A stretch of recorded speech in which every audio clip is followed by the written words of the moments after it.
Hello students, आज हम इस वीडियो में फिगर काउंटिंग जो अपना एक रीजनिंग का टॉपिक है वो पढ़ना शुरू करेंगे।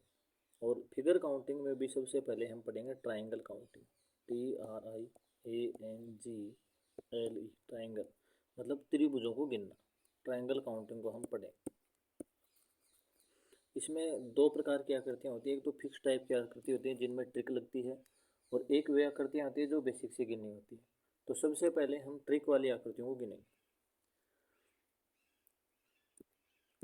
ट्रिक वाली आकृतियाँ, सबसे पहली आकृति जैसे ये आकृति अपन ने बनाई है एक ट्रायंगल, और कोई हमें पूछ ले ये कितने ट्रायंगल है, तो ये मात्र एक ट्रायंगल है, ये एक ट्रायंगल है। लेकिन अगर इसी प्रकार की आकृति बना के, जैसे ये आकृति बनाई और इस आकृति के दो पार्ट कर दे, तो हमें पूछे कितने ट्रायंगल हैं, तो इसमें अगर हमें ट्रायंगल काउंट करना हो तो हम यहाँ से गिनती लिखेंगे 1 और 2। जहाँ जितने पार्ट कर रखे हैं, जितनी गिनती लिखी रखी है उसको आपस में जोड़ देंगे। 1 + 2 = 3। इसमें 3 ट्रायंगल होंगे। इसी प्रकार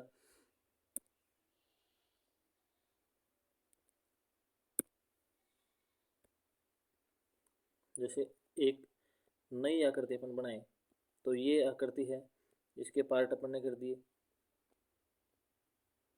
तो इसमें पूछे कि इसमें कितने ट्रायंगल हैं, तो हम इस देखें कितने पार्ट हैं। देखो 1 2 3 और 4, 4 पार्ट हैं। तो 1 से लेकर 4 तक की गिनती को आपस में हम क्या कर देते हैं, जोड़ देते हैं। तो जितना जोड़ाएगा उतनी ही इसमें ट्रायंगल होंगे। तो 4 और 3 7, 7 और 2 9 और 1 10। तो इस आकृति में 10 ट्रायंगल होंगे। इसी आकृति को अगर हम आगे बढ़ाएं तो इससे संबंधित ही आगे एक नई आकृति बनेगी। जैसे ये यही आकृति अपन ने बनाई सेम,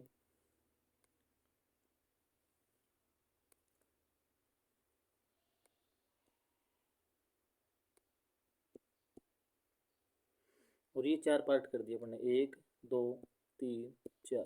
तो ये जो ऊपर वाली सेम आकृति है, तो इसमें तो 10 ट्रायंगल होंगे। लेकिन अगर इसी आकृति में नीचे इसके जो बेस है इसके समानांतर एक और बेस खींच दिया जाए, तो ये इस बेस पर 10 ट्रायंगल है, तो इस बेस पर भी 10 ट्रायंगल है। तो टोटल कितने ट्रायंगल होंगे, 20। अगर हम एक और बेस खींच देंगे तो इसमें ट्रायंगल होंगे 10 और बढ़ जाएंगे। तो इसमें टोटल ट्रायंगल होंगे 10 + 10 + 10 = 30। इसमें ट्रायंगल होंगे 30। तो इस प्रकार की जो भी आकृतियाँ जाए उसमें काउंटिंग गिनती लिखनी है और उनको आपस में जोड़ देना है। और अगर बेस के समानांतर और बेस खींच दिया जाए तो जितने बेस होंगे उतने ट्रायंगल और बढ़ जाएंगे। इसी आकृति को अगर आगे बढ़ाते हुए मैं एक और क्वेश्चन बनाए अपन, तो अगला अपना क्वेश्चन इस तरह से होगा। जैसे ये अपन ने एक ट्रायंगल बनाया और इसके पार्टीशन कर रखे हैं, यहाँ से 1 2 3, ये पार्टीशन कर दिए। यहाँ पार्टीशन करने के बाद यहाँ से इस कॉर्नर से, अगर मैं कलर चेंज करूँ तो इस कॉर्नर से यहाँ से इस तरह से एक लाइन खींच दी गई।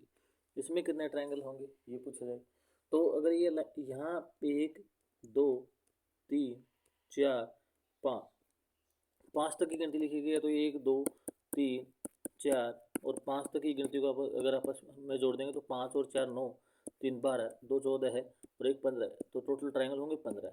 इस बेस पर ट्रायंगल होंगे 15। अब ये जो दूसरा ट्रायंगल है, ये जो ट्रायंगल है, इस बेस पर अगर हम ट्रायंगल गिने तो केवल ऊपर वाले में, तो इसमें भी होंगे 15। तो 15 और 15 30 तो डायरेक्टली हो गए।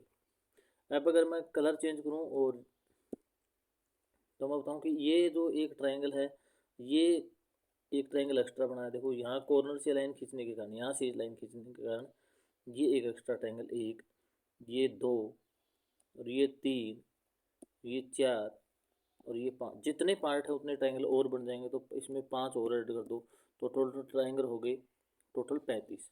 तो ये इस प्रकार के क्वेश्चन हमें इस तरह से करने हैं। अगर आगे अपना क्वेश्चन होगा, जैसे ये एक ट्रायंगल बनाया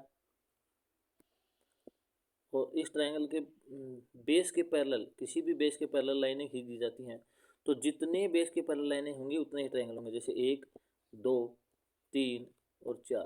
तो इस आकृति में कितने ट्रायंगल होंगे, 4।